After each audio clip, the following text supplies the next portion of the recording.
Hello everyone, welcome to today's review video. We are going to talk about the MAC Face and Body Foundation today. I've mentioned this many times in my previous videos and on my blog, so I thought we ought to dedicate a complete video to this product.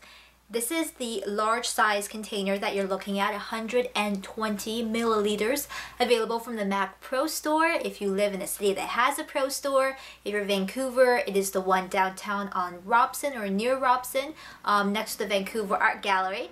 There is also a 50 milliliter container, so a little less than half, that's also available. You can order both of them from the MAC website, again, the Pro Store, or you can actually call them up and order any Pro products in case you're curious on how to get your hands on this.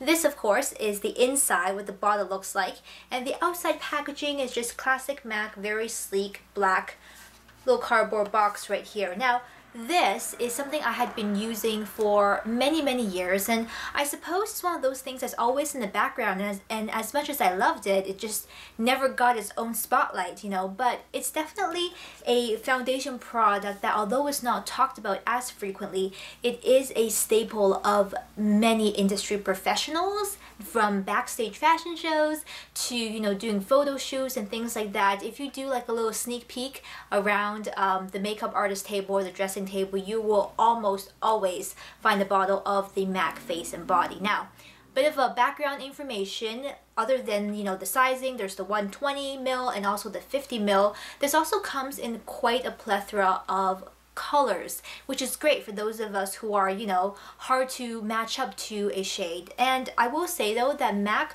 tends to put a lot of pigment into their base products. It's not necessarily a dark shade, but just even in the lighter color ranges, they do put a lot of pigment into their foundations.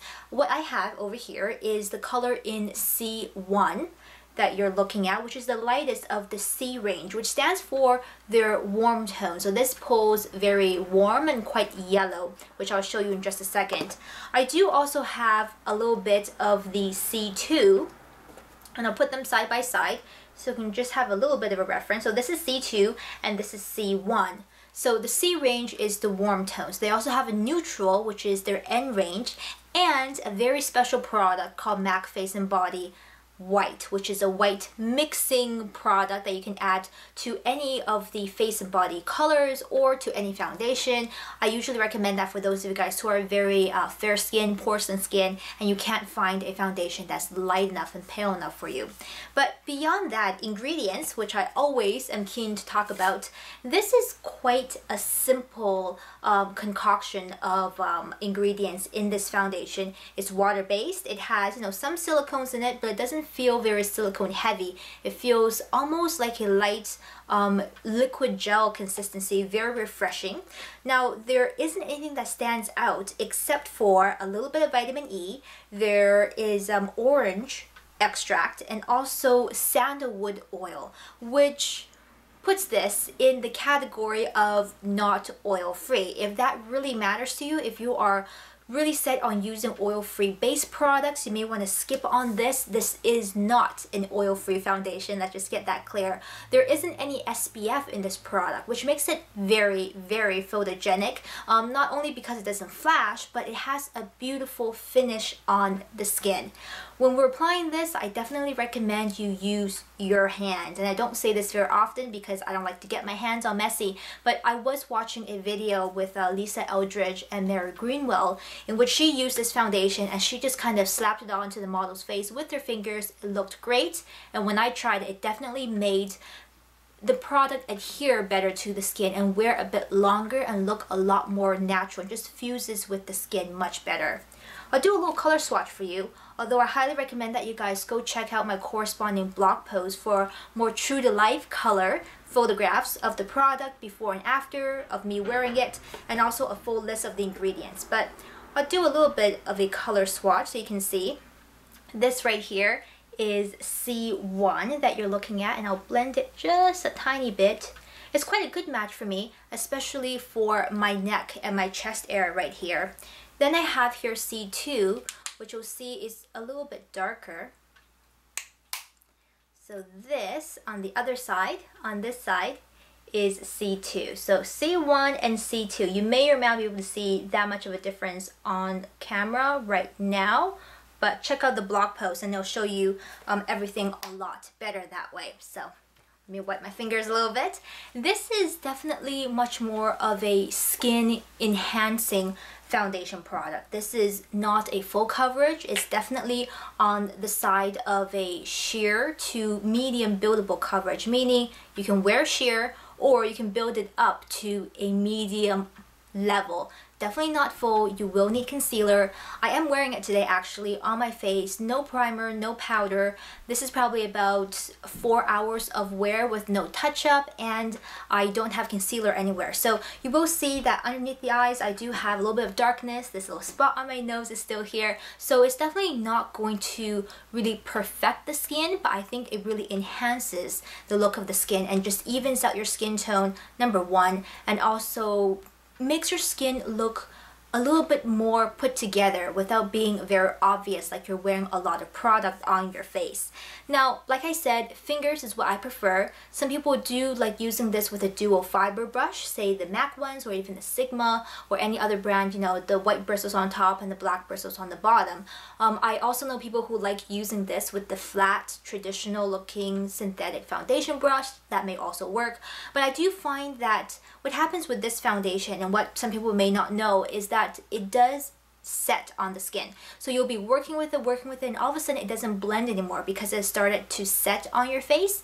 And if you are layering this foundation, you really want to make sure that you wait till each layer has set before adding the next layer for maximum buildability. And I think just overall using your fingers, you know, will kind of reduce streaking and things like that, as this is quite a fluid consistency and it does tend to streak, especially when it starts to set and if you haven't completely blended this in properly. What I really love about this foundation, other than, you know, how it really enhances the skin, is that it does not dry to a powdery finish on the skin. You just look like you have better looking skin. It's not a heavy finish, it's not a powdery finish. I would say it's more of a satin finish with a bit more glow, and this of course depends on your own skin type, as well as the time of the year it is, whether it's summer or it's winter. I do find this to be a year-round great everyday foundation for kind of, you know, sheer to medium coverage. However, if you are wearing this in the summertime, it might give you a little bit more shine, powder the T-zone if you feel like you need to. In the winter time, this is probably much better for those of you who have combination skin. If you have dry skin, I think this works fine as well. Do note that this does have that bit of citrus sandalwood smell. I'm not sure why that is added into the foundation because I don't think it really does much, you know, in terms of skin beneficial properties, but it does smell a little bit like that. Although it doesn't linger on the skin, it dissipates quite quickly. So I don't find that to be, you know, much of an issue at all with this product. What else can I say about this? This is probably my go-to photogenic foundation. It photographs absolutely beautiful on the skin. I find it also very easily smooths over any pores and imperfections. Now this is not going to completely mask that, but it will not enhance those imperfections, I find. And that's always a good thing. Whether you're doing kind of, you know, cinematography, videography, or you are taking photographs in studio lighting, natural lighting, indoor lighting, it always looks very natural on the skin. You know, of course, given that you find a good color match in this. Like I said, the MAC colors do tend to run kind of quite pigmented, so do actually go into the store and get yourself swatched if possible rather than ordering online, because that can be a little bit problematic, I find, with MAC based products. When it comes to long-lasting sort of longevity and how it wears on the skin, I've worn this to a wedding in which I didn't get touch-up opportunities for, I would say, a good 5 hours, and it held up fine. It, you know, did give me a bit of shine because it was a summer wedding, but you know, I took photographs afterwards, everything, and I think it looked pretty good for, you know, what it was, with no primer or anything like that. I don't prefer to set this with a powder. I find that takes away from the nice glow that I like to my skin. But 5 hours for me, combination skin, no problem, no issues at all. You can wear a primer underneath, like I said, or a powder over top if you really feel like you need to do that for your skin to make it last a little bit longer. I can also wear this on an everyday basis without any breakouts or any skin reactions. So for me, this is quite a skin-friendly foundation. I know a lot of MAC products, MAC-based products, are quite heavy and do tend to break out a lot of people, but this one for me never had an issue, and I found it just to be pretty skin-friendly, even for me who do tend to break out with a lot of sort of heavy based products, or just foundations are kind of a tricky territory for me altogether. But be forewarned, like I said, this one is not an oil-free product. If you are certain that you break out with oils, maybe pass on this one. Overall, I would say best for those who have very dry skin, all the way to combination oily skin. If you do have very oily skin, this is not something I would recommend for you on a day-to-day basis, although I would still say it photographs superbly sort of in any condition that you will be in. So definitely one of those makeup artist staples that those of us, normal people, should check out as well if you have the opportunity to pick this up either at a MAC Pro store or online, or order by phone. It is, I think, definitely worth your money and worth trying out. For me, I'm so excited to have this back in my life. This is what I have been wearing in videos consistently for the past couple of vids way back that you have seen, thus far. So loving this, highly recommend it. Not really a bad thing I could say, about it. I mean, if you are looking for a full coverage, this is not it, but otherwise, fabulous product. Check it out, the MAC Face and Body Foundation. Questions and comments, leave them down below for me. Check out the corresponding blog post for all the finer details, ingredients list, before and after, photographs of me wearing this foundation, the Face and Body. Otherwise, I'll see you guys next time. Take care. Bye-bye.